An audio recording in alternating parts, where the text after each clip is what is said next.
नमस्कार, मैं हूं अंकुर और आप देख रहे हैं सत्यहिंदी.com। एक नजर डालते हैं अब तक की सुर्खियों पर। जुलाई में होने वाले राष्ट्रपति चुनाव के लिए विपक्षी दलों की बुधवार को दिल्ली में बैठक रखी गई है। ये बैठक टीएमसी की प्रमुख ममता बनर्जी के आह्वान पर रखी गई है। इस बैठक में कांग्रेस, सपा, राष्ट्रीय लोकदल, एनसीपी, वाम दलों, झामुमो सहित अन्य विपक्षी दलों के नेता शामिल होंगे। ममता बनर्जी ने विपक्षी दलों को पत्र लिखकर इस बैठक में आने की अपील की थी। कांग्रेस की ओर से वरिष्ठ नेता मल्लिकार्जुन खड़गे, जयराम रमेश और रणदीप सुरजेवाला बैठक में शामिल होंगे।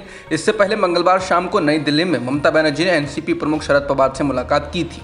बता दें कि राष्ट्रपति के चुनाव के लिए 18 जुलाई को मतदान होगा, जबकि नतीजे 21 जुलाई को आएंगे। नामांकन की अंतिम तारीख 29 जून है।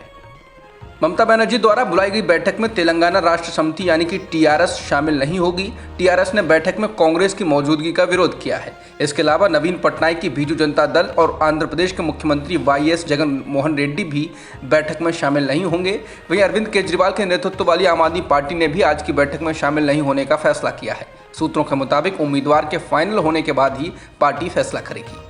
पूर्व प्रधानमंत्री और जनता दल सेक्युलर के नेता एचडी देवेगौड़ा उन विपक्षी नेताओं में शामिल हैं जो पश्चिम बंगाल की मुख्यमंत्री ममता बनर्जी द्वारा बुलाई गई बैठक में भाग लेंगे। देवेगौड़ा के कार्यालय ने कहा कि पश्चिम बंगाल की सीएम ममता बनर्जी द्वारा बुलाई गई महत्वपूर्ण बैठक में भाग लेने के लिए पूर्व पीएम बुधवार सुबह दिल्ली की यात्रा करेंगे। पूर्व पीएम के साथ उनके बेटे कर्नाटक के पूर्व मुख्यमंत्री एचडी कुमारस्वामी भी जा रहे हैं। बनर्जी द्वारा बुलाई गई बैठक बुधवार सुबह करीब 3 बजे नई दिल्ली के कॉन्स्टिट्यूशन क्लब में होनी है। नेशनल हेराल्ड मनी लॉन्ड्रिंग मामले में प्रवर्तन निदेशालय यानी कि ईडी ने कांग्रेस नेता राहुल गांधी को बुधवार को लगातार तीसरे दिन पूछताछ के लिए तलब किया है। जांच एजेंसी ने मंगलवार को भी करीब 10 घंटे तक पूछताछ की थी और इससे एक दिन पहले सोमवार को भी इतनी ही देर तक पूछताछ की गई। मंगलवार को पहले सत्र में 4 घंटे से ज़्यादा समय तक हुई पूछताछ के बाद राहुल गांधी लंच के लिए अपने घर लौटे। लंच के बाद वो फिर ईडी के दफ्तर पहुंचे, जहां जांच एजेंसी के अफसर उनसे देर शाम तक पूछताछ करते रहे। वहीं मंगलवार सुबह बड़ी संख्या में कांग्रेसी कार्यकर्ता कांग्रेस मुख्यालय के बाहर जुटे और उन्होंने जांच एजेंसी के दफ्तर तक पहुंचने की कोशिश की। प्रदर्शन कर रहे कांग्रेसी नेताओं और कार्यकर्ताओं को पुलिस ने हिरासत में ले लिया। कांग्रेस के वरिष्ठ नेता दिग्विजय सिंह ने राहुल गांधी को ईडी द्वारा लगातार तीसरे दिन पूछताछ के लिए बुलाए जाने को लेकर सवाल उठाए हैं। दिग्विजय सिंह ने ट्वीट कर कहा कि तीसरे दिन लगातार राहुल जी को ईडी पूछताछ के लिए बुला रही है। 22 घंटे की पूछताछ हो चुकी है, फिर भी बुलाया है। किस प्रकरण में जिसकी कोई एफआईआर नहीं, जिसे जांच के बाद स्वयं मोदी सरकार ने तथ्यों के अभाव में समाप्त कर दिया था। ये सरासर बदले की भावना है। राहुल जी का कसूर क्या है? वो डरते नहीं हैं, वो भाजपा सरकार से प्रश्न पूछते हैं। भाजपा भूल जाती है कि राहुल गांधी उस परिवार के हैं जो न कभी डरा है न कभी दबाव में झुका है। बिहार में सत्तारूढ़ जदयू और सहयोगी भाजपा के रिश्तों में मतभेद खत्म होने का नाम नहीं ले रहे हैं। अब जनसंख्या नियंत्रण को लेकर दोनों पार्टियों के बीच मतभेद बढ़ गए हैं।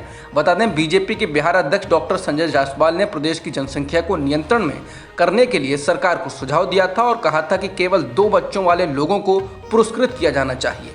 इस पर जदयू ने कहा कि बीजेपी इस मुद्दे पर लोगों को गुमराह कर रही है। जदयू के एमएलसी नीरज कुमार ने इंडियन एक्सप्रेस से बात करते हुए कहा कि भाजपा बिहार की आबादी पर आधा सच बता रही है। नीतीश के इस दावे को दोहराते हुए कि केवल शिक्षा और जागरूकता ही जनसंख्या को कम करने में मदद कर सकती है, नीरज कुमार ने कहा कि भाजपा को पहले जवाब देना चाहिए कि पार्टी के नेतृत्व वाले एनडीए ने 2 बच्चों के मानदंड को बढ़ावा देने के लिए प्रोत्साहन को क्यों खारिज कर दिया था। जेडीयू नेता ने कहा कि अटल बिहारी वाजपेयी सरकार ने एक जनसंख्या नियंत्रण आयोग का गठन किया था, जिसमें उन सरकारी अधिकारियों को लाभ देने की सिफारिश की गई थी जिनके 2 से अधिक बच्चे नहीं। लेकिन एनडीए सरकार ने इस पर विचार को खारिज कर दिया और शिक्षा को प्राथमिकता दी। इसके साथ ही कुमार ने कहा कि जनसंख्या वृद्धि के लिए बीजेपी द्वारा मुसलमानों को दोष देना भी गलत है, क्योंकि मुस्लिम और हिंदू प्रजनन दर के बीच का अंतर 1992 में 1.10 से घटकर अभी ताज़ा सर्वेक्षण में 0.36% हो गया है। महाराष्ट्र के कैबिनेट मंत्री और शिवसेना के नेता अनिल परब को ईडी ने मनी लॉन्ड्रिंग के मामले में समन किया है। अनिल परब को बुधवार को जांच एजेंसी के सामने पेश होना है। ईडी ने पिछले महीने अनिल परब के ठिकानों पर छापेमारी की थी। ये छापेमारी जमीन के सौदे में कथित रूप से गड़बड़ियों को लेकर दर्ज मनी लॉन्ड्रिंग मामले की जांच के चलते हुई थी। ईडी ने पुणे, मुंबई और दापोली में अनिल परब के आवास सहित 7 ठिकानों की तलाशी ली थी। ईडी ने हाल ही में अनिल परब के खिलाफ prevention of money laundering act के तहत मुकदमा दर्ज किया था। अनिल परब शिवसेना के बड़े नेताओं में शुमार हैं और मुख्यमंत्री उद्धव ठाकरे के नज़दीकी माने जाते हैं।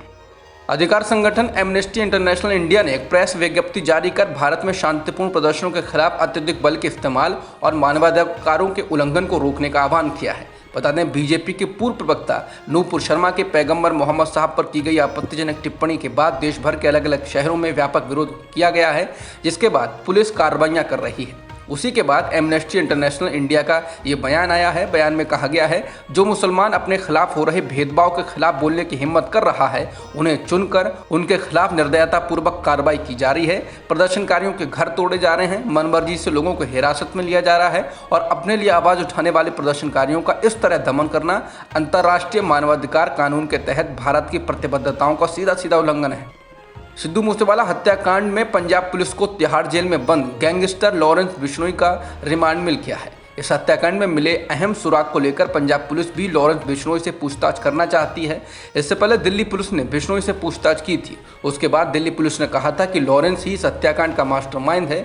दिल्ली की अदालत ने उसे ट्रांजिट रिमांड पर पंजाब पुलिस को सौंपने का दोपहर में फैसला सुरक्षित रखा, लेकिन बाद में पंजाब पुलिस को सौंपने का निर्देश दे दिया।